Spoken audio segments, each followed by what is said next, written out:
panahon na nakita ko, naku, andyan yata si VP Sara, andyan si Bongo nakapasok na. Ang penalty nito ay 4 na taon nata na kulong. Who gave you the order? I take my orders from the Chief of the Philippine National Police. So, Chief PNP. Ang ano po namin is really to assist ang PCTC po. Oh, PCTC, did you or did you not give the order to General Marbil? No. No. So, General Marbil, are you lying? General Torre, may violation ho ba sa arrest ni former President Duterte? No, sir. Any person arrested or detained or to shall be allowed visits by or conference with any member of his immediate family or any medical doctor or priest, minister chosen by him. I saw the video, sir. President Duterte was asking for his own doctors. Sir, we have substantial doctor.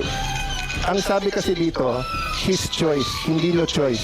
I saw the video wherein you're saying 2-star, ako na nagdedesisyon, I will not allow VP Sara in. Tama? Yes, sir. Hindi ba siya anak? Nung nakita ko tong batas na to, nakalagay, pag anak, you cannot stop them. Ang penalty nito ay 4 na taon nata na kulong. Bawal na pigilan yung anak na bubisita. So, it's your call to violate the law.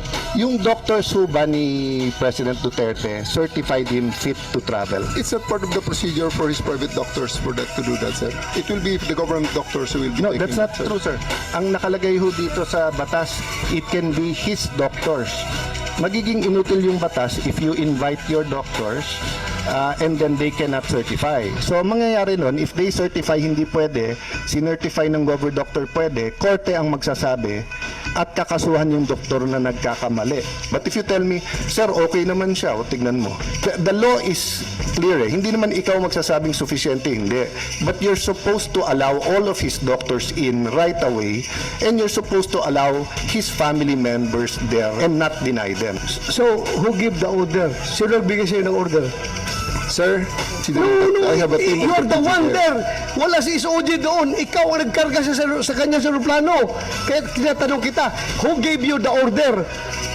Still, sir, I take my orders from the Chief of the Philippine National Police. So, Chief PNP.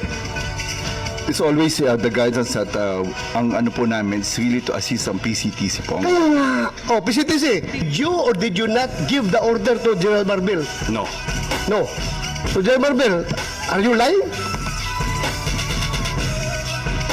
So I'm not lying, but I just want to have the executive privilege po regarding this matter. This Ay, operation matter. nandito na tayo eh. Executive privilege ka dyan. Bakit naging executive privilege? Kanina, bigla? sinabi mo, PCTC ang nagbigay ng order. Ngayon, mag-executive privilege ka. Sino-sino na tinuro mo? That's why we didn't want to attend the last hearing because this is what we were expecting, ma'am. We didn't want to be bullied. We are not bullying you, sir. Ha? We want the truth.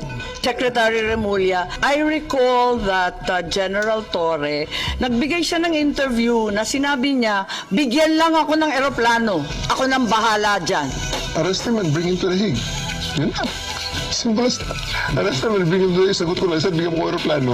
O di ayos. So Secretary Remulla, nagpa-interview na si General Torre. We're not bullying him. He voluntarily gave this interview.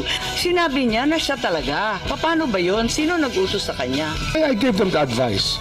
That, So kayo number ang one, nagutos? serve the warrant of arrest. And number two, surrender him to the Hague. That's what the law provides. So, sir, you're the one giving the orders. Well, in some ways, because I gave them the legal basis for all the actions that happened. So, you're the one giving the orders. If I have to be the one, then if I am the one No, sir. that is referred to, I will admit it.